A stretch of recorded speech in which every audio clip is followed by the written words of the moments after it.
8 8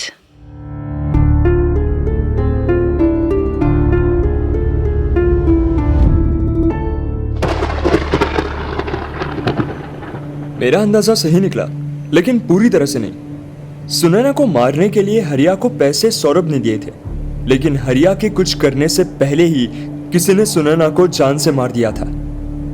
सारे dots connect होना शुरू हो गए। सौरभ ने कमरे की खिड़की को खोला और खिड़की के रास्ते हरिया अपने हाथ में दराती लेकर घुसा, लेकिन जैसे ही उसने सुनैना की कटी हुई गर्दन देखी तो वो भाग गया। सौरभ अपनी ही बीवी को क्यों मरवाना चाहता था? क्या पुलिस को इन्वॉल्व ना करना किसी और चीज की तरफ इशारा कर रहा था? इसका जवाब तो मुझे एक ही आदमी दे सकता था, और वो था सौरभ खुद। मैंने अपने कमरे में सौरभ को बुलाया। सौरभ ने मुझसे पूछा, क्या हुआ, तुम्हें कुछ मालूम चला है क्या? मैंने बोला, हाँ, मुझे पता चल गया है कि हरिया कहाँ पर है।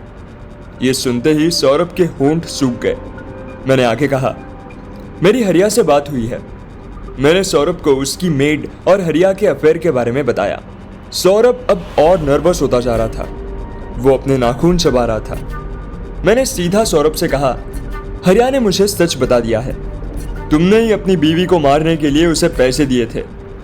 मेरी बात सुनकर वो गुस्सा हो गया और मेरा कॉलर पकड़ लिया। मैंने भी कहा कि मैं इन धमकियों से डरने वाला नहीं हूं, मुझे बस सच जानना था। मैंने उसे धमकी दी, अगर वो सच नहीं बताएगा तो मैं हरिया को लेकर पुलिस थाने पहुंच जाऊंगा और उसे उसकी बीवी के खून के इल्जाम में अंदर करवा दूंगा। उसने मेरे गले से अपना हाथ हटा लिया और आखिर कोई रास्ता ना देखते हुए उसने मुझे सच बताने में ही अपनी भलाई समझी। उसने कहा, वो मुझे ब्लैकमेल कर रही थी। सौरभ बोलते बोलते अचानक से चुप हो गया। मैंने उसे एक बार फिर टोका। उसने बताया कि वो फर्टिलाइजर्स के साथ कुछ इल्लीगल केमिकल्स की स्मगलिंग करता था।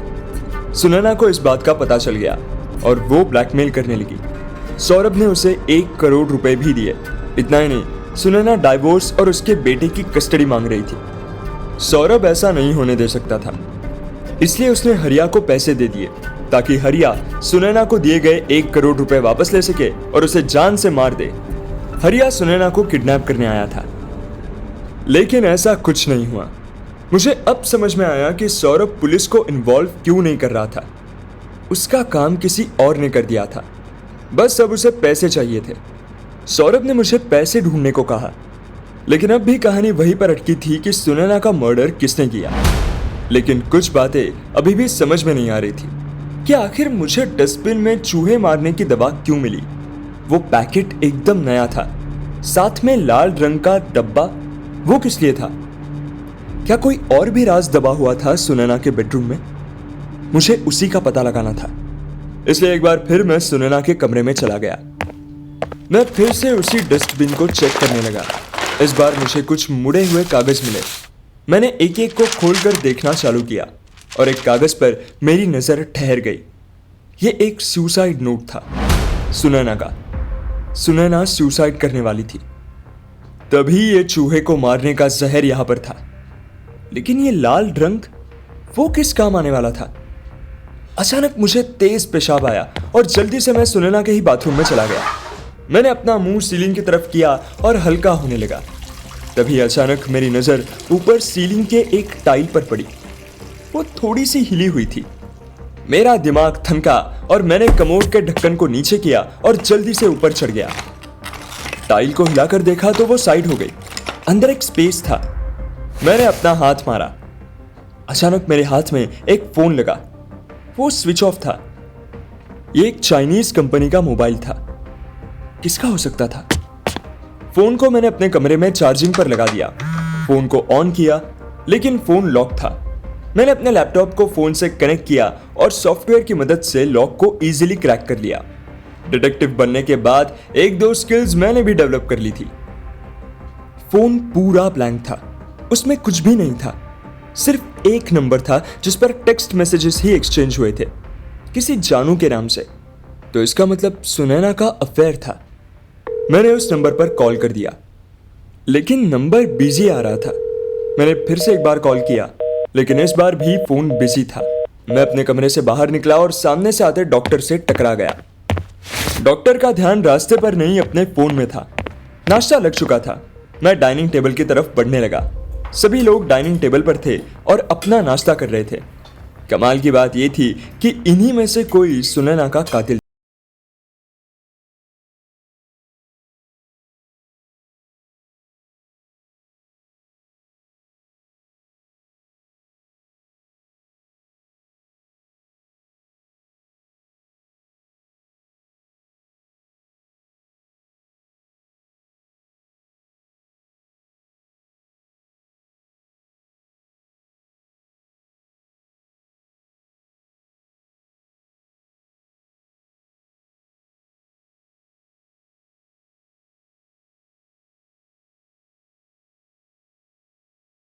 सब खाना खा रहे थे। तभी मैंने सुनैना का फोन निकाला और फिर एक बार उस नंबर को कॉल मिलाने लगा और इस बार रिंग बजने लगी और अचानक से डाइनिंग टेबल पर बैठे डॉक्टर का फोन बजने लगा। मुझे झटका लगा, कहीं ये कोई कोइंसिडेंस तो नहीं था। डॉक्टर ने जैसे ही अपने फोन को देखा उसका चेहरा सफेद पड़ गया, मानो उसके शरीर का सारा खून सूख गया था। मैं समझ गया कि सुनैना का अफेयर डॉक्टर के साथ था। मैंने सबका खाना खत्म होने का इंतजार किया और इस बार पूछताछ के लिए डॉक्टर को अपने कमरे में बुलाया। वो डॉक्टर मेरे कमरे में आया। उसने आते ही बोला, देखो जब सुनैना का मर्डर हुआ था तब मैं यहां था भी नहीं। तुम मुझे एक अच्छे डिटेक्टिव लगते हो।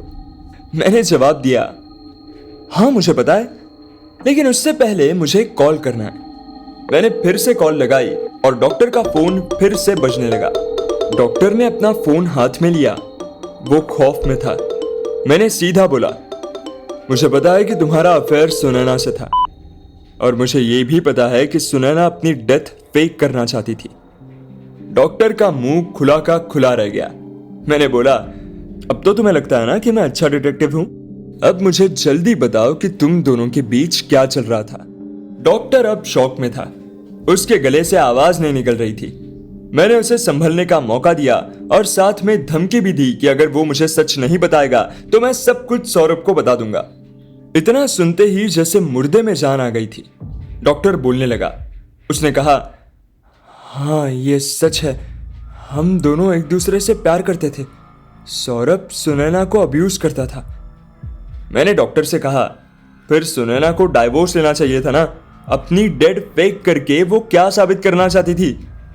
डॉक्टर ने यह बताया कि उसने भी सुनैना से ऐसा ही करने को कहा था, लेकिन सुनैना सौरभ के इल्लीगल स्मगलिंग के बारे में जानती थी।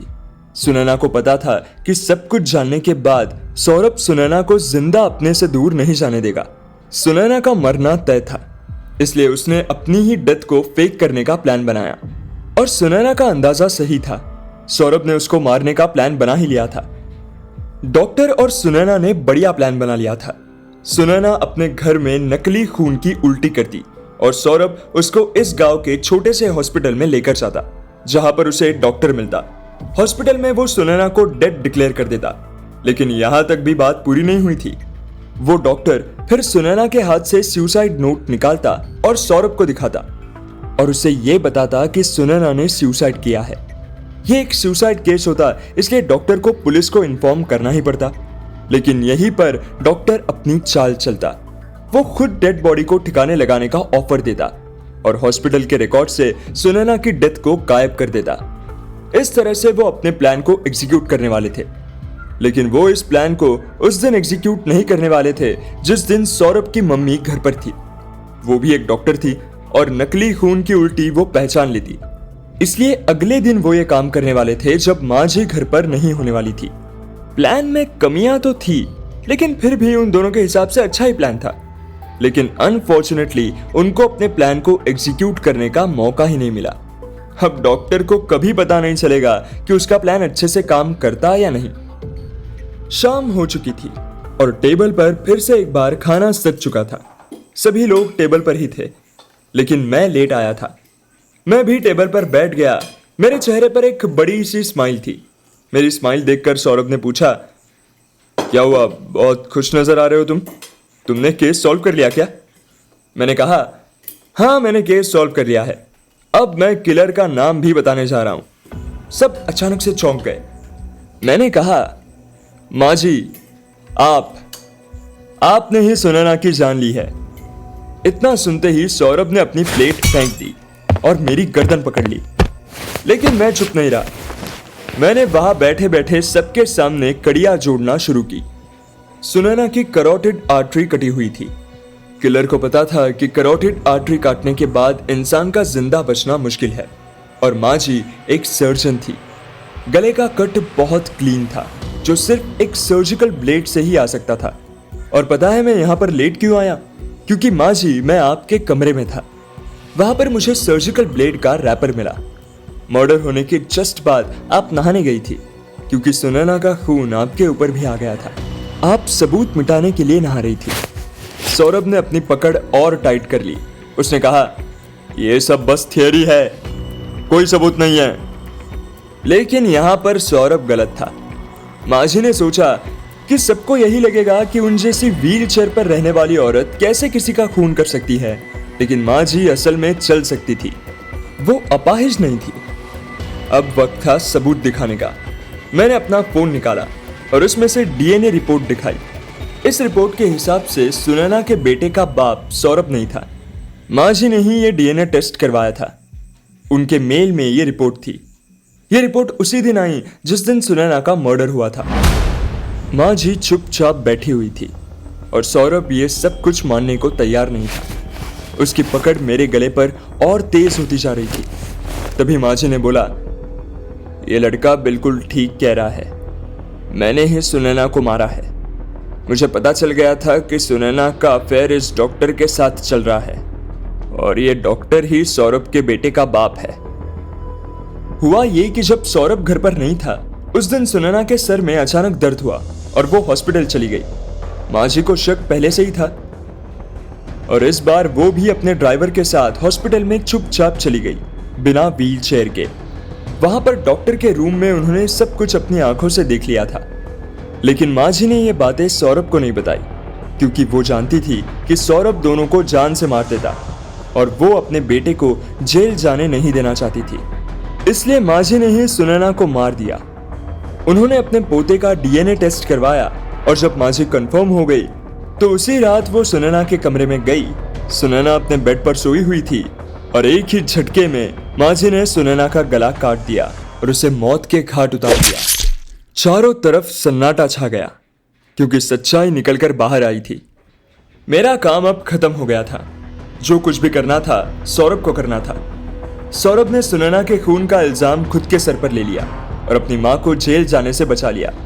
डॉक्टर गांव छोड़कर भाग गया, क्योंकि उसी में उसकी भलाई थी, और माँ जी के पास अफसोस करने के अलावा और कोई ऑप्शन नहीं था।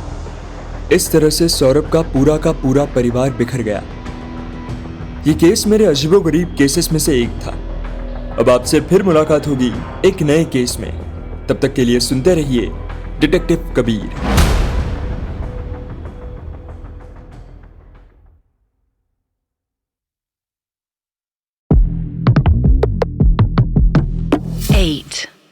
आपको आइसबर्ग के बारे में पता है? वही आइसबर्ग जो टाइटैनिक के डूबने का कारण बना था। आइसबर्ग के बारे में एक फन फैक्ट ये है कि वो जितना पानी के ऊपर दिखाई देता है, उससे कहीं ज्यादा पानी के अंदर होता है। और एक ऐसा ही केस मुझे भी मिला था, जो बिल्कुल एक आइसबर्ग के जैसा था।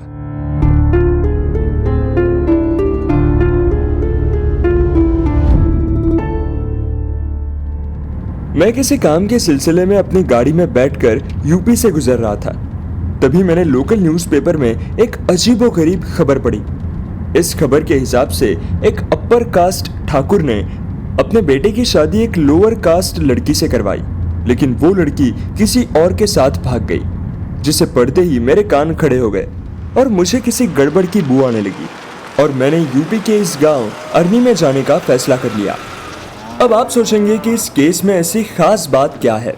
इंटरकास्ट मैरिज तो होते ही रहते हैं, और आजकल तो ये यूथ का पास टाइम बन गया है। लेकिन ये इंटरकास्ट मैरिज कुछ अलग थी, क्योंकि ये एक अरेंज मैरिज थी। एक ठाकुर परिवार ने अपने इकलौते बेटे की शादी एक गरीब और दलित लड़की से करवा दी, और उससे भी शॉकिंग ये था कि शादी के कुछ 15 दिन बाद ही वो दुल्हन अपने ससुराल से भाग गई। अपने पुराने आशिक के साथ। पहली बार जब मैंने इस शादी के बारे में पढ़ा तो मुझे ये बहुत ही अजीब और इंटरेस्टिंग लगा। ये शादी मुझे प्रोग्रेसिव लगी। क्या हमारे गांव अब इन जात पात की जंजीरों को तोड़ रहे थे? मैं सच में बहुत क्यूरियस था। मैं ये सब सोच रहा था कि मेरा ध्यान एक बड़े से क्रेन ने भटकाया। गांव में बड़ी क्रेन, बड़ी हेवी खुदाई करने वाली मशीन घूम रही थी, जो कि बहुत अजीब बात थी। ये सारी मशीन्स खेतों में जा रही थी और कुछ गांव वाले अपने हाथों में खुदाई के औजार लेकर जा रहे थे। मैंने एक से पूछा कि ये सब क्या हो रहा है। उन गांव वालों के साथ कुछ तो अजीब था।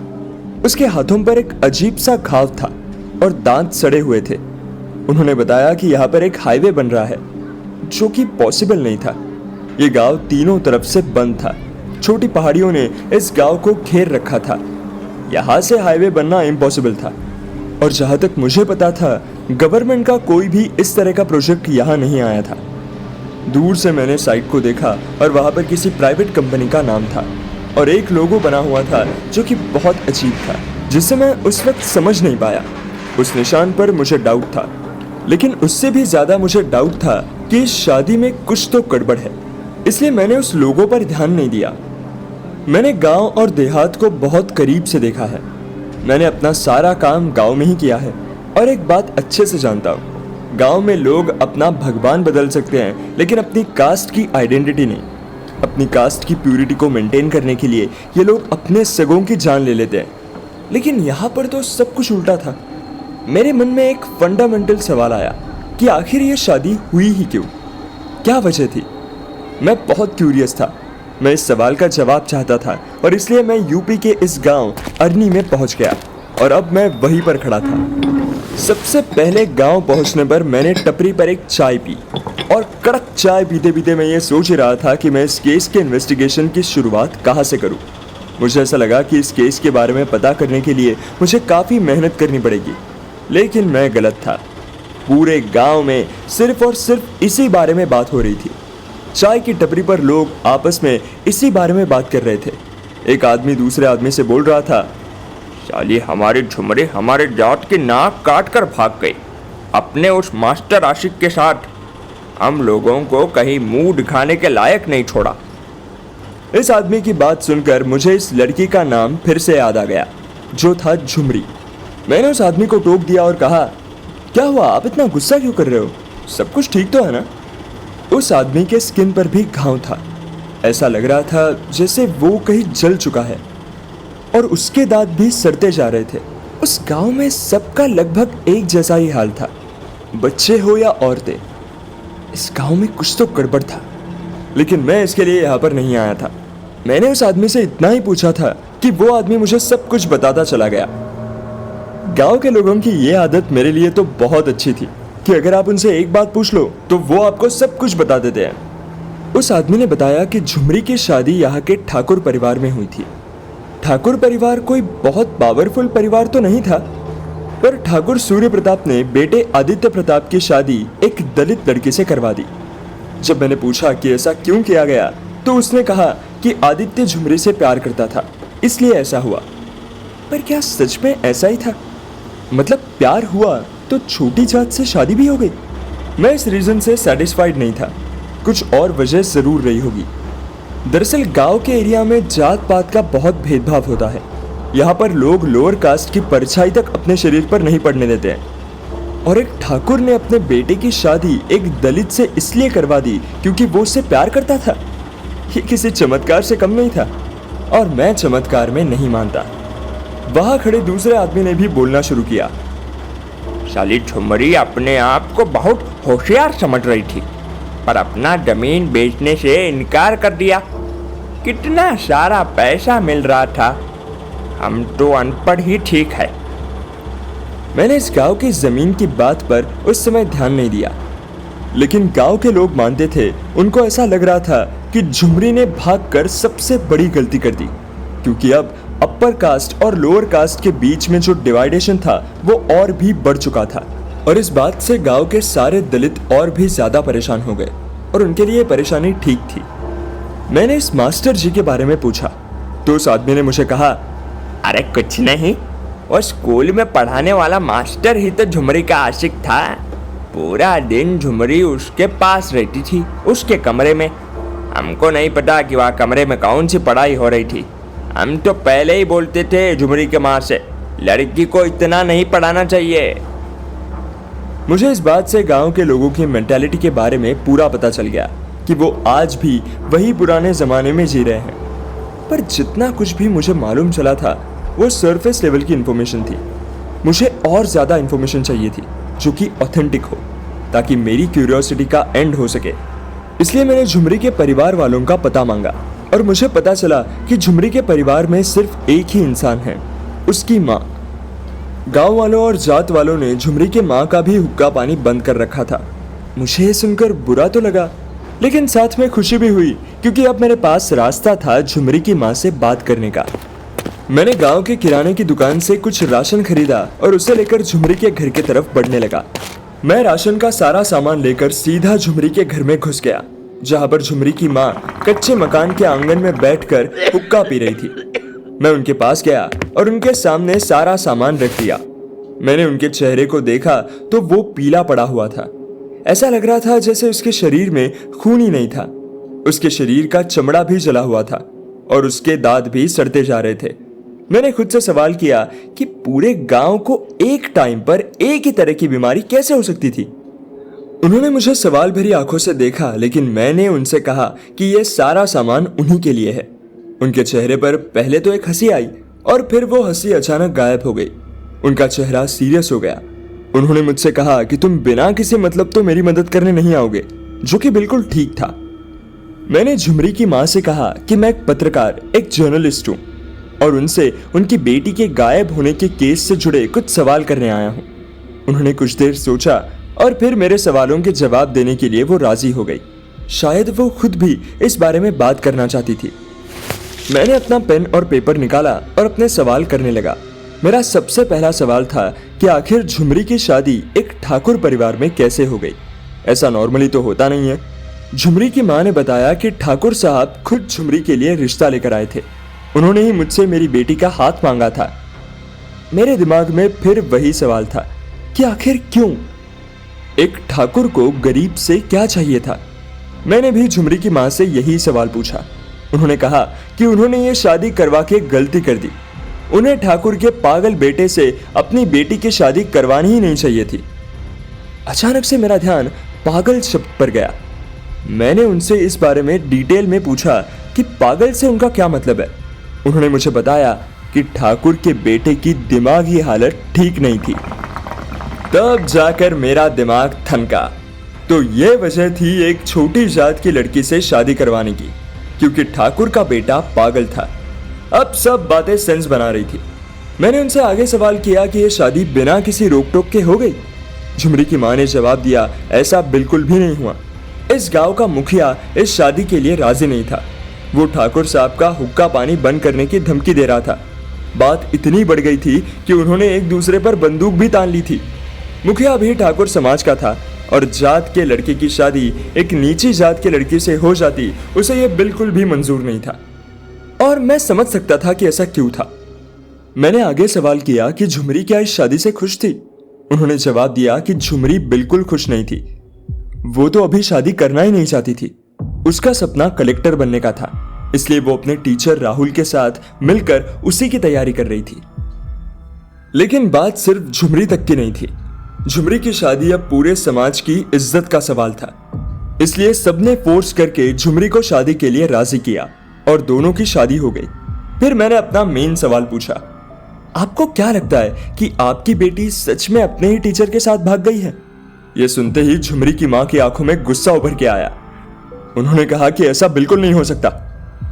झुमरी उन्हें छोड़कर कभी नहीं जा सकती। उसकी बेटी के साथ कुछ तो गलत हुआ है। लेकिन पुलिस और पूरे गांव वालों को यही लगता है कि झुमरी सही में कहीं पर भाग गई है। मुझे बस यही सुनना था। मुझे मेरे लगभग सारे सवालों के जवाब मिल गए थे और इस केस को आगे इन्वेस्टिगेट करने की वजह भी। अब मुझे बस ये कंफर्म करना था कि झुमरी सच में अपने टीचर के साथ भागी है या फिर नहीं। मुझे पता चल गया था कि अब मुझे कहाँ जाना है। झुमरी की माँ ने जाते जाते मुझे पानी पीने के लिए दिया। मैंने पानी पी लिया, लेकिन उसका स्वाद बहुत ही अजीब था। और फिर मैं सीधा राहुल टीचर के घर पर पहुंच गया। वहां सब शांत था, कोई भी नहीं था। राहुल टीचर यहाँ अपने परिवार के साथ नहीं रहता था। उसका परिवार गुजरात में था। यहाँ वो स्कूल में नौकरी करता था। मैं उसके घर में घुसा और सुराग ढूंढने लगा। जहां तक मेरी गट फीलिंग कह रही थी, इस केस में बहुत कुछ गड़बड़ है, और अगर कुछ गड़बड़ है तो मुझे यहाँ कोई ना कोई सुराग तो मिलना ही चाहिए। मैं घर में घुसा तो अंदर बहुत धूल थी, जिससे पता चल रहा था कि यहाँ पर बहुत टाइम से कोई नहीं आया है। किसी जानवर के आने के भी निशान नहीं थे। सब कुछ कोरा था। मैंने अलमारी देखी तो कपड़े गायब थे, सूटकेस भी नहीं था। टॉवल के साथ साथ टूथब्रश, टूथपेस्ट भी गायब था। फ्रिज में कोई सड़ता हुआ खाना भी नहीं था। कोई पोस्ट एंट्री, किसी भी तरह के स्ट्रगल के निशान नहीं थे। सब कुछ क्लीन था। ये सब कुछ एक ही बात की तरफ इशारा कर रहा था, और वो ये था कि राहुल प्लान करके यहां से निकला है। मेरे सारे कपड़े और चेहरे पर धूल जम गई थी। मैंने पानी से अपने चेहरे को धोने का सोचा। रसोई में टैप लगा हुआ था। मैं आगे बढ़ा और टैप ओपन किया। मैंने जैसे ही पानी अपने हाथों में लिया, मेरा दिमाग हिल गया, क्योंकि पानी का रंग लाल था, क्योंकि उसमें खून मिला हुआ था। मैंने इस लाल रंग के पानी को फिर से ध्यान से देखा। शायद पानी में जंग तो नहीं मिला था, लेकिन ऐसा कुछ नहीं था। यह सच में खून ही था। इसका मतलब पानी की टंकी में कुछ तो था।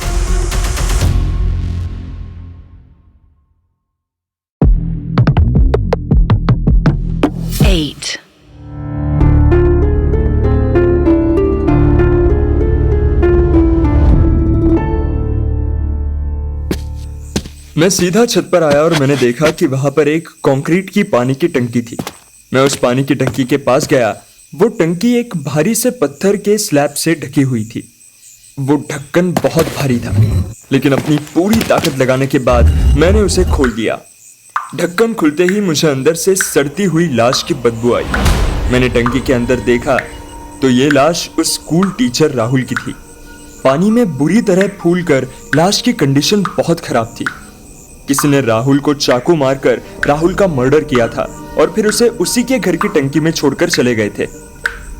राहुल का मर्डर हुआ था, लेकिन अब सवाल यह था कि एक मामूली से टीचर की आखिर किससे दुश्मनी हो सकती थी? इसका मर्डर क्यों हुआ है?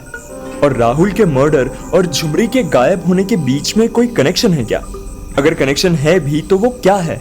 मुझे इन सब सवालों के जवाब जानने थे, और इन सब के जवाब जानने के लिए मुझे झुमरी की मिसिंग रिपोर्ट की फाइल चाहिए थी। ये देखना होगा कि झुमरी अपने ससुराल से खाली हाथ भागी है या फिर कुछ गहने या पैसे लेकर। मैं वहां से निकल गया। उससे पहले कुछ फोटोज भी मैंने ले ली।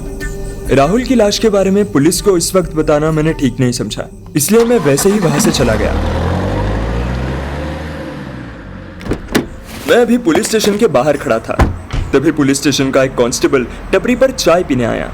उसके पैसे देने से पहले ही मैंने उसके चाय के पैसे दे दिए, और कांस्टेबल ने मुस्कुराहट के साथ मेरी चाय को एक्सेप्ट भी कर लिया। मैं उससे बातचीत करने लगा, और बात बात में मैंने उसे बताया कि मैं एक जर्नलिस्ट हूँ और मुझे केस की फाइल चाहिए। मैंने उसे पैसे ऑफर किए और हमारी बात 500 पर आकर रुकी।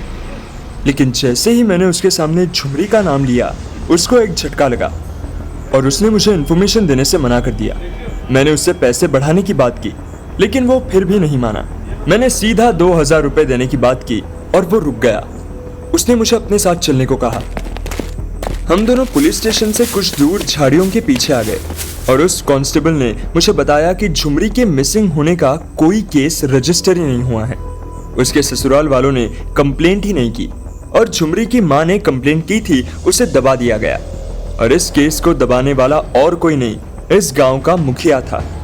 यह सुनते ही मेरे कान खड़े हो गए, क्योंकि मुखिया और ठाकुर सूर्य प्रताप के बीच तो 36 का आंकड़ा था। मैंने कांस्टेबल को पैसे दे दिए और वहां से निकल गया। रात भर मैं यही सोच रहा था कि आखिर क्या वजह हो सकती थी जिसकी वजह से मुखिया ठाकुर प्रताप का केस दबाने में मदद कर रहा था, और वो झुमरी का केस दबाना क्यों चाहते थे। अब यह साफ हो गया था कि झुमरी के गायब होने की वजह कुछ और थी, लेकिन यह वजह कुछ बहुत बड़ी होनी चाहिए। इतनी बड़ी कि एक ऊंची जात का लड़का छोटी जात से शादी करने के लिए तैयार हो जाए। इतनी बड़ी कौन सी वजह हो सकती थी? मुझे इसी वजह का पता लगाना था। गांव में पॉलिटिकल रैली हो रही थी। शायद ये इलेक्शन का टाइम था। मुझे ठाकुर सूर्य प्रताप और इस गांव के मुखिया की हिस्ट्री के बारे में और भी जानना था। मैं एक बार फिर चाय की टपरी पर पहुंच गया और वहां पर खड़े एक आदमी को अपनी तरफ से चाय पिलाई। फिर मैंने अपना सवाल पूछा। उस आदमी ने बताया कि सूर्य प्रताप सिंह कुछ साल पहले तक इस गांव का पुराना मुखिया था, लेकिन पिछले कुछ 2-3 इलेक्शन से नया मुखिया उन्हें हरा रहा है। उस आदमी ने फिर आगे बोला कि वो आदमी ठाकुर सूर्य प्रताप के लिए बुरा महसूस कर रहा था, क्योंकि झुमरी भाग गई थी। इस वजह से लोअर कास्ट की नाक कट गई थी। ये माहौल पूरे गांव में था। उस गांव के लोअर कास्ट के लोगों की सिंपैथी अब ठाकुर सूर्य प्रताप के साथ थी, मुखिया के साथ नहीं। तो क्या शायद ये वजह हो सकती थी झुमरी को गायब करने की, ताकि सिंपैथी वोट लेकर वो इलेक्शन जीत जाए? इसके बहुत ज्यादा चांसेस हैं। कुर्सी का लालच कुछ भी करवा सकता है। लेकिन अगर ये वजह थी तो फिर मुखिया ठाकुर की मदद क्यों कर रहा है? ठाकुर की मदद करके मुखिया का ही नुकसान था। कुछ तो मिसिंग लग रहा था। मुझे ये बात सिर्फ और सिर्फ एक ही आदमी बता सकता था, और वो था मुखिया जी। मैं मुखिया जी के घर पर गया और वहां पर जाकर कहा कि मैं उन्हें कुछ चंदा देना चाहता हूं इलेक्शंस के लिए, लेकिन शर्त ये थी कि मैं उनसे अकेले में कुछ देर के लिए बात करना चाहता हूं। मेरी शर्त को मंजूर कर लिया गया। मैं अब मुखिया जी के साथ कमरे में अकेला था। मुखिया जी मेरे सामने खड़े थे। उनके शरीर पर भी जलन के निशान थे, दांत उनके भी सड़ रहे थे। मैंने उनसे सवाल किया कि आप ठाकुर सूर्य प्रताप की मदद क्यों कर रहे हो? पहले तो वो कुछ भी ना समझने का नाटक कर रहे थे, लेकिन तभी मैंने उन्हें झुमरी के मिसिंग कंप्लेंट को दबाने की बात कही। लेकिन फिर भी वो मानने को तैयार नहीं थे, इसलिए मैंने अपनी चाल चली। मैंने कहा, देखिए, आप तो ठाकुर को बचाने की कोशिश कर रहे हैं, लेकिन वो तो आपको ही डबल क्रॉस कर रहे हैं। उनको मेरी बात फिर से समझ में नहीं आई। मैंने आगे बोला कि गांव के सारे दलित लोगों की सिंपैथी ठाकुर सूर्य प्रताप के साथ है और ये सारे लोग उसे ही वोट करने वाले हैं। मेरी बात को काटते हुए मुखिया जी बोले कि ठाकुर ने उनसे वादा किया है कि वो इस बार इलेक्शन में खड़े नहीं होंगे। मैंने मुखिया जी के सामने एक पेपर दिखाया और कहा कि ठाकुर सूर्य प्रताप इस बार इलेक्शन में खड़े हो रहे हैं और ये रहा उनका नॉमिनेशन फॉर्म। ये सुनते ही मुखिया जी के चेहरे पर गुस्सा उभर आया। उन्होंने कहा, साला मेरी पीठ में छुरा घोंप रहा है। और फिर वो मुझे सच बताने लगे। उन्होंने बताया कि ठाकुर ने उनसे वादा किया था कि अगर वो झुमरी का केस दबाने में उनकी मदद करेंगे तो ठाकुर जी गांव में बन रहे हाईवे के कॉन्ट्रैक्ट से मुखिया जी को पैसे देंगे, क्योंकि उन्होंने गांव वालों की सारी जमीन खरीद ली थी और वो जमीन बेचकर ठाकुर जी को बहुत सारे पैसे मिलते थे। मुखिया जी पैसों की लालच में आ गए थे। मैंने मुखिया जी से पूछा कि वो झुमरी गायब कैसे हो गई। उन्होंने बताया कि ठाकुर सूर्य प्रताप ने ही उसे गायब करवाया है और ये शादी भी एक नाटक था। ठाकुर को बस झुमरी की जमीन चाहिए थी। मैंने पूछा कि झुमरी एक छोटी जात की लड़की है, बेचारी गरीब है, उसके पास कितनी ही जमीन होगी जो ठाकुर उस जमीन को लेने के लिए मान गया। मुखिया जी को भी इस बात का कोई अंदाजा नहीं था। मैंने पूछा, क्या झुमरी मर चुकी है?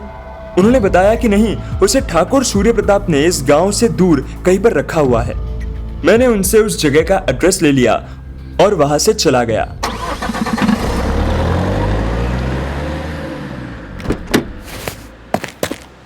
एड्रेस लेकर मैं एक बार फिर झुमरी की मां के पास गया।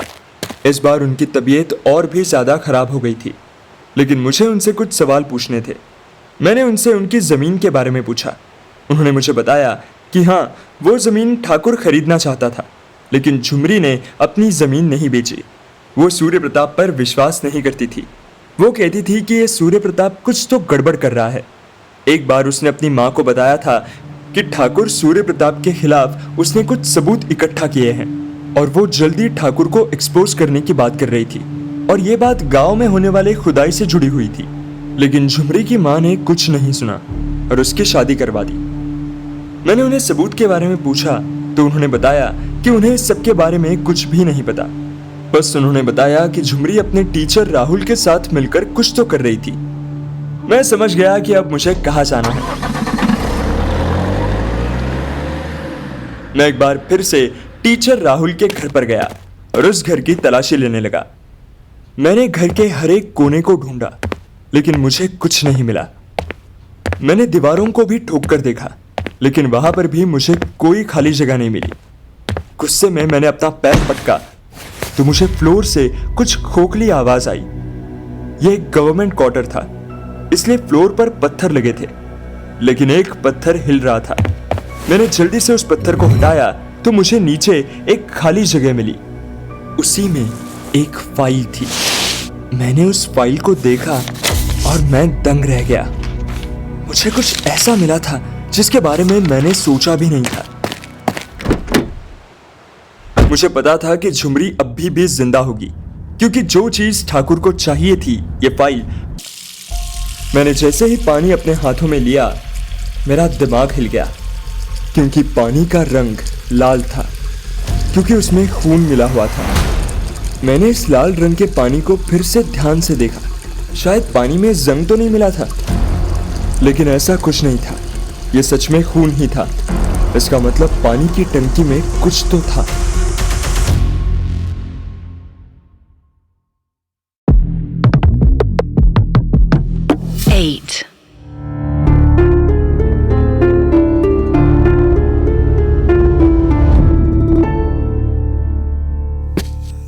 मैं सीधा छत पर आया और मैंने देखा कि वहां पर एक कंक्रीट की पानी की टंकी थी। मैं उस पानी की टंकी के पास गया। वो टंकी एक भारी से पत्थर के स्लैब से ढकी हुई थी। वो ढक्कन बहुत भारी था, लेकिन अपनी पूरी ताकत लगाने के बाद मैंने उसे खोल दिया। ढक्कन खुलते ही मुझे अंदर से सड़ती हुई लाश की बदबू आई। मैंने टंकी के अंदर देखा तो ये लाश उस स्कूल टीचर राहुल की थी। पानी में बुरी तरह फूलकर लाश की कंडीशन बहुत खराब थी। किसी ने राहुल को चाकू मारकर राहुल का मर्डर किया था और फिर उसे उसी के घर की टंकी में छोड़कर चले गए थे। राहुल का मर्डर हुआ था, लेकिन अब सवाल यह था कि एक मामूली से टीचर की आखिर किससे दुश्मनी हो सकती थी? इसका मर्डर क्यों हुआ है? और राहुल के मर्डर और झुमरी के गायब होने के बीच में कोई कनेक्शन है क्या? अगर कनेक्शन है भी तो वो क्या है? मुझे इन सब सवालों के जवाब जानने थे, और इन सब के जवाब जानने के लिए मुझे झुमरी की मिसिंग रिपोर्ट की फाइल चाहिए थी। ये देखना होगा कि झुमरी अपने ससुराल से खाली हाथ भागी है या फिर कुछ गहने या पैसे लेकर। मैं वहां से निकल गया। उससे पहले कुछ फोटोज भी मैंने ले ली। राहुल की लाश के बारे में पुलिस को इस वक्त बताना मैंने ठीक नहीं समझा, इसलिए मैं वैसे ही वहां से चला गया। मैं अभी पुलिस स्टेशन के बाहर खड़ा था, तभी पुलिस स्टेशन का एक कांस्टेबल टपरी पर चाय पीने आया। उसके पैसे देने से पहले ही मैंने उसके चाय के पैसे दे दिए और कांस्टेबल ने मुस्कुराहट के साथ मेरी चाय को एक्सेप्ट भी कर लिया। मैं उससे बातचीत करने लगा और बात में मैंने उसे बताया कि मैं एक जर्नलिस्ट हूँ और मुझे केस की फाइल चाहिए। मैंने उसे पैसे ऑफर किए और हमारी बात 500 पर आकर रुकी। लेकिन जैसे ही मैंने उसके सामने झुमरी का नाम लिया, उसको एक झटका लगा और उसने मुझे इन्फॉर्मेशन देने से मना कर दिया। मैंने उससे पैसे बढ़ाने की बात की, लेकिन वो फिर भी नहीं माना। मैंने सीधा 2000 रुपए देने की बात की और वो रुक गया। उसने मुझे अपने साथ चलने को कहा। हम दोनों पुलिस स्टेशन से कुछ दूर झाड़ियों के पीछे आ गए और उस कांस्टेबल ने मुझे बताया कि झुमरी के मिसिंग होने का कोई केस रजिस्टर ही नहीं हुआ है। उसके ससुराल वालों ने कंप्लेंट ही नहीं की और झुमरी की मां ने कंप्लेंट की थी, उसे दबा दिया गया। और इस केस को दबाने वाला और कोई नहीं, इस गांव का मुखिया था। यह सुनते ही मेरे कान खड़े हो गए, क्योंकि मुखिया और ठाकुर सूर्य प्रताप के बीच तो 36 का आंकड़ा था। मैंने कांस्टेबल को पैसे दे दिए और वहां से निकल गया। रात भर मैं यही सोच रहा था कि आखिर क्या वजह हो सकती थी जिसकी वजह से मुखिया ठाकुर प्रताप का केस दबाने में मदद कर रहा था, और वो झुमरी का केस दबाना क्यों चाहते थे। अब यह साफ हो गया था कि झुमरी के गायब होने की वजह कुछ और थी, लेकिन यह वजह कुछ बहुत बड़ी होनी चाहिए। इतनी बड़ी कि एक ऊंची जात का लड़का छोटी जात से शादी करने के लिए तैयार हो जाए। इतनी बड़ी कौन सी वजह हो सकती थी? मुझे इसी वजह का पता लगाना था। गांव में पॉलिटिकल रैली हो रही थी, शायद ये इलेक्शन का टाइम था। मुझे ठाकुर सूर्य प्रताप और इस गांव के मुखिया की हिस्ट्री के बारे में और भी जानना था। मैं एक बार फिर चाय की टपरी पर पहुंच गया और वहां पर खड़े एक आदमी को अपनी तरफ से चाय पिलाई। फिर मैंने अपना सवाल पूछा। उस आदमी ने बताया कि सूर्य प्रताप सिंह कुछ साल पहले तक इस गांव का पुराना मुखिया था, लेकिन पिछले कुछ 2-3 इलेक्शन से नया मुखिया उन्हें हरा रहा है। उस आदमी ने फिर आगे बोला कि वो आदमी ठाकुर सूर्य प्रताप के लिए बुरा महसूस कर रहा था, क्योंकि झुमरी भाग गई थी। इस वजह से लोअर कास्ट की नाक कट गई थी। यह माहौल पूरे गांव में था। उस गांव के लोअर कास्ट के लोगों की सिंपैथी अब ठाकुर सूर्य प्रताप के साथ थी, मुखिया के साथ नहीं। तो क्या शायद ये वजह हो सकती थी झुमरी को गायब करने की, ताकि सिंपैथी वोट लेकर वो इलेक्शन जीत जाए? इसके बहुत ज्यादा चांसेस हैं। कुर्सी का लालच कुछ भी करवा सकता है। लेकिन अगर ये वजह थी तो फिर मुखिया ठाकुर की मदद क्यों कर रहा है? ठाकुर की मदद करके मुखिया का ही नुकसान था। कुछ तो मिसिंग लग रहा था। मुझे ये बात सिर्फ और सिर्फ एक ही आदमी बता सकता था, और वो था मुखिया जी। मैं मुखिया जी के घर पर गया और वहां पर जाकर कहा कि मैं उन्हें कुछ चंदा देना चाहता हूं इलेक्शंस के लिए, लेकिन शर्त ये थी कि मैं उनसे अकेले में कुछ देर के लिए बात करना चाहता हूं। मेरी शर्त को मंजूर कर लिया गया। मैं मुखिया जी के साथ कमरे में अकेला था। मुखिया जी मेरे सामने खड़े थे। उनके शरीर पर भी जलन के निशान थे, दांत उनके भी सड़ रहे थे। मैंने उनसे सवाल किया कि आप ठाकुर सूर्य प्रताप की मदद क्यों कर रहे हो? पहले तो वो कुछ भी ना समझने का नाटक कर रहे थे, लेकिन तभी मैंने उन्हें झुमरी के मिसिंग कंप्लेंट को दबाने की बात कही। लेकिन फिर भी वो मानने को तैयार नहीं थे, इसलिए मैंने अपनी चाल चली। मैंने कहा, देखिए, आप तो ठाकुर को बचाने की कोशिश कर रहे हैं, लेकिन वो तो आपको ही डबल क्रॉस कर रहे हैं। उनको मेरी बात फिर से समझ में नहीं आई। मैंने आगे बोला कि गांव के सारे दलित लोगों की सिंपैथी ठाकुर सूर्य प्रताप के साथ है, और ये सारे लोग उसे ही वोट करने वाले हैं। मेरी बात को काटते हुए मुखिया जी बोले कि ठाकुर ने उनसे वादा किया है कि वो इस बार इलेक्शन में खड़े नहीं होंगे। मैंने मुखिया जी के सामने एक पेपर दिखाया और कहा कि ठाकुर सूर्य प्रताप इस बार इलेक्शन में खड़े हो रहे हैं, और ये रहा उनका नॉमिनेशन फॉर्म। यह सुनते ही मुखिया जी के चेहरे पर गुस्सा उभर आया। उन्होंने कहा, साला मेरी पीठ में छुरा घोंप रहा है। और फिर वो मुझे सच बताने लगे। उन्होंने बताया कि ठाकुर ने उनसे वादा किया था कि अगर वो झुमरी का केस दबाने में उनकी मदद करेंगे तो ठाकुर जी गांव में बन रहे हाईवे के कॉन्ट्रैक्ट से मुखिया जी को पैसे देंगे, क्योंकि उन्होंने गांव वालों की सारी जमीन खरीद ली थी और वो जमीन बेचकर ठाकुर जी को बहुत सारे पैसे मिलते थे। मुखिया जी पैसों की लालच में आ गए थे। मैंने मुखिया जी से पूछा कि वो झुमरी गायब कैसे हो गई। उन्होंने बताया कि ठाकुर सूर्य प्रताप ने ही उसे गायब करवाया है, और ये शादी भी एक नाटक था। ठाकुर को बस झुमरी की जमीन चाहिए थी। मैंने पूछा कि झुमरी एक छोटी जात की लड़की है, बेचारी गरीब है, उसके पास कितनी ही जमीन होगी जो ठाकुर उस जमीन को लेने के लिए मान गया। मुखिया जी को भी इस बात का कोई अंदाजा नहीं था। मैंने पूछा, क्या झुमरी मर चुकी है? उन्होंने बताया कि नहीं, उसे ठाकुर सूर्य प्रताप ने इस गांव से दूर कहीं पर रखा हुआ है। मैंने उनसे उस जगह का एड्रेस ले लिया और वहां से चला गया।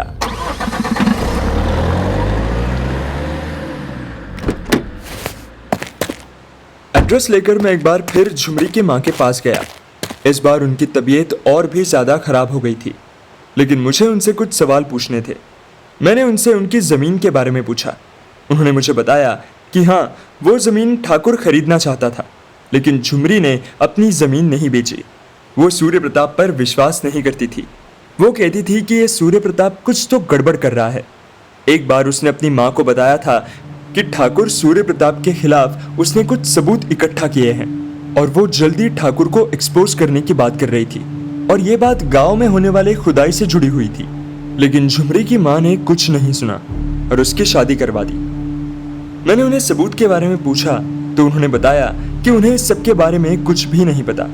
बस उन्होंने बताया कि झुमरी अपने टीचर राहुल के साथ मिलकर कुछ तो कर रही थी। मैं समझ गया कि अब मुझे कहाँ जाना है। मैं एक बार फिर से टीचर राहुल के घर पर गया और उस घर की तलाशी लेने लगा। मैंने घर के हर एक कोने को ढूंढा, लेकिन मुझे कुछ नहीं मिला। मैंने दीवारों को भी ठोक कर देखा, लेकिन वहां पर भी मुझे कोई खाली जगह नहीं मिली। गुस्से में मैंने अपना पैर पटका तो मुझे फ्लोर से कुछ खोखली आवाज आई। यह एक गवर्नमेंट क्वार्टर था, इसलिए फ्लोर पर पत्थर लगे थे, लेकिन एक पत्थर हिल रहा था। मैंने जल्दी से उस पत्थर को हटाया तो मुझे नीचे एक खाली जगह मिली। उसी में एक फाइल थी। मैंने उस फाइल को देखा और मैं दंग रह गया। मुझे कुछ ऐसा मिला था जिसके बारे में मैंने सोचा भी नहीं था। मुझे पता था कि झुमरी अभी भी जिंदा होगी, क्योंकि जो चीज ठाकुर को चाहिए थी, ये फाइल, वो अभी तक उसे नहीं मिली थी। मुखिया जी ने मुझे जो एड्रेस दिया था, मैं वहां पर पहुंच गया, जहां पर एक कोठरी थी। कोठरी के आसपास कोई नहीं था, ना ही उस पर कोई ताला था। मैं अंदर चला गया, लेकिन वहां पर भी कोई नहीं था। सिर्फ एक दुपट्टा मिला जो कि फटा हुआ था, और चूड़ी के कुछ टूटे हुए टुकड़े भी थे, और साथ में सूखा हुआ खून। ये सूखे हुए खून के निशान कोठरी के बाहर तक जा रहे थे। मैंने निशान का पीछा किया, जो दूर कोठरी के पीछे झाड़ियों के पार जंगल की तरफ जा रहे थे, और अचानक एक कुएं के पास आकर रुक गए। मैंने कुएं में देखा तो एक भयानक बदबू आई, और टॉर्च जलाकर देखा तो नीचे झुमरी की लाश पड़ी हुई थी। मुझे विश्वास नहीं हो रहा था कि झुमरी अब इस दुनिया में नहीं थी। मुझे बहुत गुस्सा आ रहा था, और अब वक्त था इस ठाकुर सूर्य प्रताप की सच्चाई दुनिया के सामने लाने का। उसके लिए मैंने टीचर राहुल की डेड बॉडी की कुछ फोटोज प्रिंट की और उसे ठाकुर सूर्य प्रताप को भेज दिया, और उसे मैसेज दे दिया कि वो मुझे उसी कोठरी के पास मिले, क्योंकि मेरे पास झुमरी के जमा किए हुए सबूत हैं। मैंने उसे अकेले आने के लिए कहा। एक गाड़ी मेरे सामने रुकी और ठाकुर सूर्य प्रताप मेरे सामने था। मैंने उससे कहा, मुझे सब मालूम चल गया है कि तुम इस गांव में क्या करवा रहे हो। यहाँ कोई हाईवे नहीं बन रहा, यहाँ थोरियम की खुदाई चल रही है, जिसे तुम एक प्राइवेट कंपनी के साथ मिलकर कर रहे हो, और गांव वालों को बिना बताए उनके पानी में जहर घोल रहे हो। मेरी ये बात उसने चुपचाप कबूल की। ठाकुर ने कहा कि उसे खबर लग गई थी कि उसके गांव के खेत की जमीन में नीचे थोरियम के डिपॉजिट थे, जो कि एक रेडियो एक्टिव एलिमेंट होता है। इसलिए उसने गांव वालों की जमीन खरीद ली, और उन्हें इस बारे में कुछ भी नहीं बताया, क्योंकि उसे सस्ते लेबर की जरूरत थी और रेडिएशन की वजह से लोग बीमार पड़ रहे थे। लेकिन बात यह थी कि थोरियम के सबसे ज्यादा मात्रा में डिपॉजिट होने की संभावना थी। वो जमीन झुमरी की थी, लेकिन झुमरी उस जमीन को बेच नहीं रही थी। इसलिए उसने अपनी बेटे की शादी उससे करवाई, ताकि वो जमीन अपने नाम पर कर ले और बाद में पैसे देकर डिवोर्स देकर साइड कर दे। लेकिन झुमरी बहुत दिनों से ठाकुर के खिलाफ सबूत इकट्ठे कर रही थी। ठाकुर ने मुझे बताया कि झुमरी ने उसे रंगे हाथों पकड़ लिया था जब वो डील की बात कर रहा था। मैंने बीच में टोकते हुए कहा, इसलिए तुमने झुमरी को भी जान से मार दिया। और मैंने उसे झुमरी की डेड बॉडी की फोटो दिखाई। यह सुनते ही वो चौंक गया और बोलने लगा कि उसने झुमरी को नहीं मरवाया है, उसने सिर्फ राहुल को मरवाया है, ताकि झुमरी के ऊपर प्रेशर बना सके। और वो झुमरी को मरवा भी नहीं सकता था, क्योंकि झुमरी ने इकट्ठा की हुई फाइल अब तक ठाकुर को नहीं मिली थी। मुझे पहले तो उसकी बात पर विश्वास नहीं हुआ, लेकिन फिर मैंने सोचा कि ये राहुल को जान से मार देने की बात कर रहा है, तो झुमरी का मर्डर कन्फेस करने में उसे क्या दिक्कत थी। मैंने पूछा कि फिर कौन हो सकता है जिसने झुमरी को जान से मार दिया। ठाकुर ने मुझे बताया कि झुमरी को संभालने का काम उसने अपने बेटे को दिया था, और वो बोलते बोलते चुप हो गया। उसने फोन निकाला और अपने बेटे को यहाँ पर बुला लिया। मेरे सामने ही गाड़ी से उसका बेटा उतरा। मैंने देखा तो उसे ऑटिज्म था। वो पागल नहीं था। ऑटिज्म में इंसान को बोलने में दिक्कत होती है, जो कि उसकी आवाज सुनते ही मेरे समझ में आ गया था। ठाकुर ने अपने बेटे को झुमरी के बारे में पूछा तो वो चुप हो गया, लेकिन बार बार पूछने पर उसने कहा, मैं झुमरी के साथ सुहागरात मनाना चाहता था, लेकिन वो भाग गई, और भागते भागते वो सीधा कुएं में गिर गई। अब झुमरी की सच्चाई सबके सामने आ गई थी। ठाकुर ने मुझसे कहा, तू यहाँ पर आया तो जिंदा था, लेकिन यहाँ से जिंदा निकलकर जा नहीं पाएगा। इतना सब कुछ तुझे मालूम है, और मैं तुझे ऐसे ही थोड़ी ना जाने दूंगा। उसने बंदूक निकाली और मेरे ऊपर तान दी, और गोली चलने की आवाज आई। ठाकुर के हाथ से बंदूक नीचे गिर गई और खून बहने लगा, और ठाकुर पर यह हमला हुआ था एक पुलिस की रिवॉल्वर से, क्योंकि मेरे साथ पुलिस की पूरी टीम थी। ठाकुर को यहाँ बुलाने से पहले ही मैंने पुलिस को सब कुछ बता दिया था सबूत के साथ, और उन्हें छुपे रहने के लिए बोल दिया था। इशारा मिलते ही वो बाहर आ गए। ठाकुर को टीचर राहुल के मर्डर के इल्जाम में अरेस्ट कर लिया गया, और उसके बेटे को कस्टडी में लेकर मेंटल हॉस्पिटल में डाल दिया गया, जहां पर वो अपनी आगे की जिंदगी काटने वाला था। और ये जो गांव वाले सब बीमार पड़ रहे थे, उनके लिए गवर्नमेंट हॉस्पिटल से इलाज का इंतजाम भी कर दिया।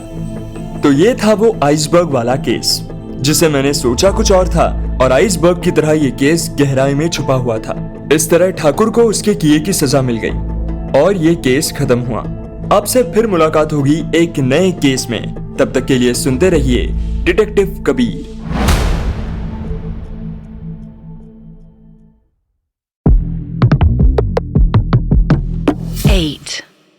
एक कातिल के पास जान लेने के लिए बहुत सी वजह होती है।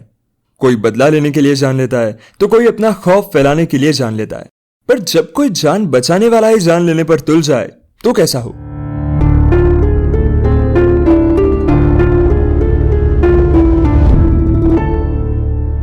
ऐसा ही कुछ मेरे अगले केस में हुआ था और ये सिर्फ एक केस नहीं था। एक रात अचानक से मेरे फोन पर कॉल आया कि मेरे दोस्त सागर की तबीयत बहुत ज्यादा खराब है। सागर झारखंड के एक गांव सोनपुरा में रहता था। मैं बिना कोई देरी किए अपने दोस्त से मिलने झारखंड पहुंच गया। मैं हॉस्पिटल में अपने दोस्त सागर के पास था। मैंने उसकी तबीयत के बारे में पूछा। उसने बताया कि अचानक उसके पेट में दर्द हुआ और जब वो हॉस्पिटल में चेकअप कराने के लिए आया तो डॉक्टर ने उसे एडमिट कर लिया। कुछ टेस्ट करने के बाद पता चला कि सागर को टाइफॉइड था। टाइफॉइड बहुत एग्रेसिव था, लेकिन उसका ट्रीटमेंट जल्दी से चालू कर दिया गया। कुछ दिन तक उसका ट्रीटमेंट चला। उसकी हालत में सुधार हो रहा था और अगले दिन उसको डिस्चार्ज करने की बात चल रही थी। मैं सागर के पास ही बैठा था कि तभी वहां पर एक नर्स आई। ये वही नर्स थी जिसने मेरे दोस्त की बहुत सेवा की थी। उसे अपने हाथ से खाना खिलाती थी और उसका ख्याल रखती थी। अभी भी उसके हाथ में एक टिफिन था। वो मेरे दोस्त के डिस्चार्ज होने की खुशी में अपने घर से कुछ बना कर लाई थी। मेरा दोस्त खुशी खुशी उसके हाथ से खाना खाने लगा। रात में डॉक्टर ने विजिट किया। उन्होंने मेरे दोस्त को और कुछ दवाइयां दी। उसके डिस्चार्ज पेपर भी तैयार हो गए थे। लेकिन अगली सुबह कुछ अजीब हुआ। मेरा दोस्त की तबीयत अचानक से बहुत ज्यादा खराब हो गई। वो खून की उल्टी कर रहा था। उसके ऑर्गन्स धीरे धीरे काम करना बंद कर रहे थे। डॉक्टर अपना इलाज कर रहे थे, लेकिन कुछ भी काम नहीं कर रहा था। मेरा दोस्त जो आज डिस्चार्ज होने वाला था, उसे फिर से एडमिट करना पड़ा। धीरे धीरे उसकी हालत और खराब होती गई। अगले दिन हॉस्पिटल में दवाइयाँ खत्म हो गई थी। मैं कुछ और दवाइयाँ लेने के लिए बाहर गया और दवाइयाँ लेकर जैसे ही मैं हॉस्पिटल के अंदर आया, मैंने देखा कि मेरे दोस्त के ऊपर सफेद चादर चढ़ी हुई थी। उसकी मौत हो चुकी थी। मुझे झटका लगा। ऐसा कैसे हो सकता है? कल रात तक मेरा दोस्त ठीक था, लेकिन अब अचानक उसकी मौत हो गई। मुझे विश्वास नहीं हो रहा था कि ऐसा कैसे हो गया। मैंने डॉक्टर से पूछने की कोशिश की, लेकिन उनके पास भी पक्की वजह नहीं थी। उन्होंने मुझसे कहा कि शायद किसी दवाई की कोई एलर्जिक रिएक्शन की वजह से ऐसा हुआ था, पर मुझे डाउट था। मेरे दोस्त की लाश को उसके घर पर भेज दिया गया। मेरे दोस्त का अंतिम संस्कार हुआ, लेकिन मैं अपनी भी सोच में था कि ऐसा कैसे हो सकता था।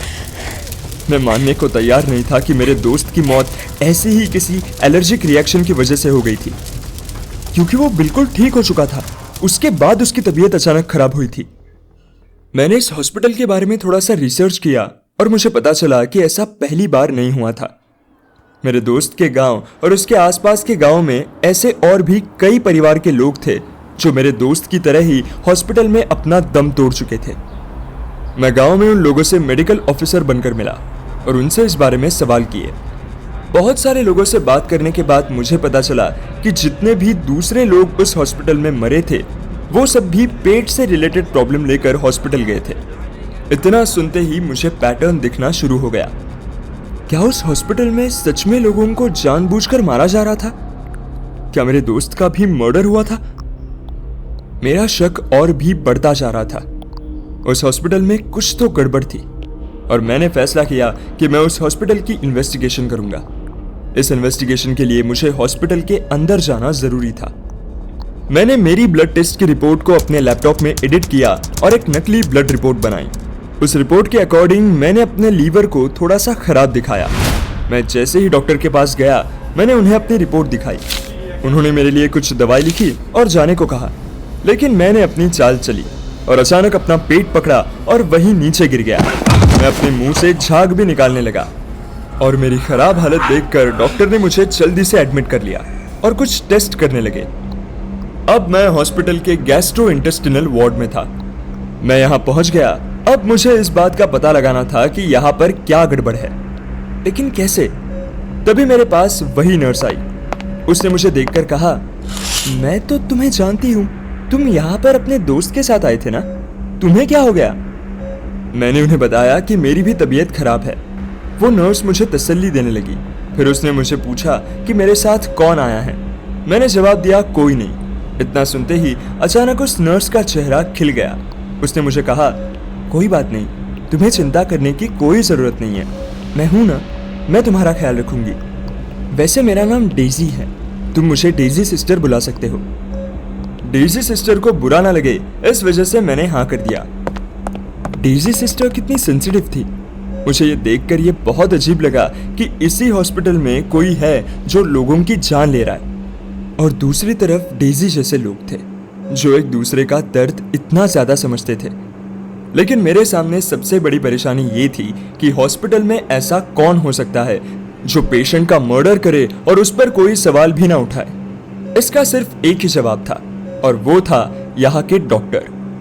लेकिन किस डॉक्टर के पीछे मुझे जाना चाहिए? मैंने खुद से ये सवाल पूछा। इसका सबसे ऑब्वियस जवाब था वही डॉक्टर जिसने मेरे दोस्त का इलाज किया था, डॉक्टर राजीव। हॉस्पिटल में होने वाली अचानक मौत और डॉक्टर राजीव के बीच में मुझे कनेक्शन एस्टेब्लिश करना था, और उसके लिए मुझे काफ़ी सारी इंफॉर्मेशन चाहिए थी। मैं ये सब कुछ सोच ही रहा था कि डेजी सिस्टर फिर एक बार मेरे सामने आई, और इस बार उनके हाथ में मेरे लिए कुछ दवाई थी। उन्होंने मुझे दवाई देते हुए कहा, ये लो, ये दवाई खा लो। मैंने दवाई हाथ में ली, लेकिन मैं उसे खा नहीं रहा था क्योंकि मैं बीमार तो था ही नहीं। मैं इंतजार कर रहा था कि कब डेजी सिस्टर वहां से चली जाए, लेकिन वो वहां से जाने का नाम नहीं ले रही थी, मुझे घूरे जा रही थी। मैंने उन्हें कहा, डेजी सिस्टर, आपको तो और भी पेशेंट को देखना होगा ना, आप यहाँ से चली क्यों नहीं जाती? उन्होंने पलटकर मुझे जवाब दिया, नहीं, मैं यहाँ से नहीं जाऊंगी, तब तक तो बिल्कुल नहीं जब तक तुम ये दवाई नहीं खा लेते। डेजी सिस्टर तो मेरे पीछे ही पड़ गई थी। ये तो पक्का था कि वो तब तक नहीं जाने वाली थी जब तक मैं ये दवाई खा नहीं लेता, लेकिन मैं ये दवाई नहीं खाने वाला था। इसलिए मैंने ये दवाई ली और उसे अपने मुंह में डाला, और उस टैबलेट को अपने जीभ के नीचे दबाकर सिस्टर डेजी के हाथ से पानी का ग्लास लेकर पानी पी लिया। डेजी सिस्टर को लगा कि मैंने दवाई खा ली है, इसलिए वो खुश हो गई। फिर उन्होंने अपने पास से एक टिफिन बॉक्स निकाला। डेजी ने मेरे सामने ही टिफिन को खोल दिया। उस टिफिन में से काफी अच्छी खुशबू आ रही थी। ये खुशबू खीर की थी। डेजी ने कहा, मुझे पता है कि तुम्हारे साथ कोई भी नहीं है और हॉस्पिटल का खाना बहुत बेकार है, इसलिए मैं तुम्हारे लिए ये खीर बनाकर लेकर आई हूँ। जल्दी से मुझे खाकर बताओ। मैं ये खीर खाना तो नहीं चाहता था, लेकिन सच कहूँ तो उसकी खुशबू इतनी अच्छी थी कि मुझसे रुका नहीं गया, और मैंने उस खीर को खा लिया। वो खीर सच में बहुत टेस्टी थी। खीर को खाते हुए मैं वो टैबलेट्स भी खा गया जो डेजी मेरे लिए लेकर आई थी। मुझे खाता हुआ देखकर डेजी बहुत ज्यादा खुश हो रही थी। हॉस्पिटल के अंदर मेरे कुछ दिन ऐसे ही बीते।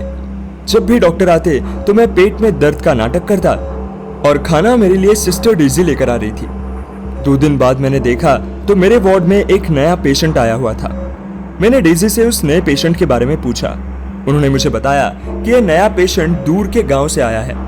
बेचारा बहुत गरीब है, और उसके गांव के आसपास कोई भी सरकारी हॉस्पिटल नहीं था, इसलिए वो यहाँ इस हॉस्पिटल में आया है। अचानक से मेरे दिमाग में डॉट्स कनेक्ट होने लगे, क्योंकि यहाँ पर मरने वाले जितने भी पेशेंट्स थे वो ज्यादातर गरीब और मजबूर लोग थे। उनको निशाना इसलिए बनाया गया था क्योंकि वो अगर मर भी जाते तो उनकी मौत पर कोई भी हॉस्पिटल वालों से सवाल नहीं पूछने वाला था। मेरे चेहरे पर एक मुस्कान आ गई, क्योंकि मुझे पता चल गया था कि अब मुझे किस पर फोकस करना है। जहां तक मेरा अंदाजा था, इसी पेशेंट की जान जाने वाली थी, और मैं ऐसा कुछ भी होने नहीं दे सकता था। लेकिन मैं क्या कर सकता था? अगर डॉक्टर ही इस पेशेंट को जान से मार रहे हैं तो वो दवाइयों में ही कुछ मिलाकर उसे दे सकते हैं। लेकिन उससे पहले मुझे ये क्लियर करना था कि जो मैं सोच रहा हूँ वो ठीक भी है या नहीं। मैं अंदाजे पर काम नहीं कर सकता। मेरे शक को यकीन में बदलने के लिए मुझे सबूत चाहिए था, जिससे मैं कंफर्म कर सकूं कि जो कुछ भी मैं सोच रहा हूं वो ठीक है या नहीं। और अपने शक को यकीन में बदलने का वक्त आज रात को ही था। आधी रात हो चुकी थी और हॉस्पिटल की ज्यादातर लाइट्स बंद हो चुकी थी। डॉक्टर और नर्सेस भी आराम कर रही थी। मेरे पास यही मौका था। मैं अपने बेड से निकला और सीधा वार्ड से बाहर आ गया। मैं हॉस्पिटल के मुर्दा घर जाने लगा वहाँ के रिकॉर्ड्स देखने। मैं देखना चाहता था कि आखिर यहाँ इस वार्ड में कितनी मौत हो रही है। मैं दबे पैर आगे बढ़ रहा था और मुर्दा घर तक पहुँच गया। वहाँ पर एक गार्ड था, वो भी घोड़े बेचकर सो रहा था। मेरा काम और आसान हो गया। मैं मुर्दा घर के रिकॉर्ड रूम में गया और वहाँ के रिकॉर्ड्स को चेक करने लगा। मैंने पिछले 1 साल के रिकॉर्ड्स को छान मारा और मुझे कुछ अजीब मिला। मैंने देखा कि पिछले 6 महीने में गैस्ट्रो वार्ड के लोगों की मौत कुछ ज़्यादा ही हो रही थी। 6 महीने पहले ये मौत महीने में 1 या 2 थी, लेकिन अब ये बढ़कर 4 या 5 हो गई थी। लेकिन क्यों? इन 6 महीने में कुछ तो हुआ था। मैं मुर्दा घर से बाहर निकला और हॉस्पिटल के रिकॉर्ड रूम में पहुंच गया। रिकॉर्ड रूम पर ताला लगा हुआ था, लेकिन मुझे आज कोई भी ताला नहीं रोक सकता था। मैंने अपने पास से एक पिन निकाली जो हमेशा मेरे पास रहती थी और उस पिन से मैंने कमरे का ताला खोल दिया और सीधा कमरे में घुस गया। रिकॉर्ड रूम में मैं वहाँ के एम्प्लॉयज का रिकॉर्ड्स चेक करने लगा। अगर पिछले 6 महीनों में यहाँ पर मौत बढ़ रही है तो कोई ना कोई 6 महीने पहले यहाँ पर आया होगा। मुझे रिकॉर्ड्स मिल गए। मैं पन्ने पलट रहा था कि अचानक मेरी नज़र एक जगह पर आकर रुक गई। ये ट्रांसफर हुए स्टाफ की लिस्ट थी जो 6 महीने पहले यहाँ आए थे। गैस्ट्रो डिपार्टमेंट में सिर्फ 2 ही नाम थे और उनमें से एक था डॉक्टर राजीव। मुझे कनेक्शन मिल गया था। मैं सही डायरेक्शन में जा रहा था और अब बस मुझे एक सबूत की जरूरत थी। मैं अपने वार्ड में वापस आया और चुपचाप बेड पर लेट गया। अचानक मेरा सर घूमने लगा और अचानक से मैंने उल्टी कर दी। जब मैंने नीचे देखा तो नीचे बहुत सारा खून था। मैंने खून की उल्टी की थी।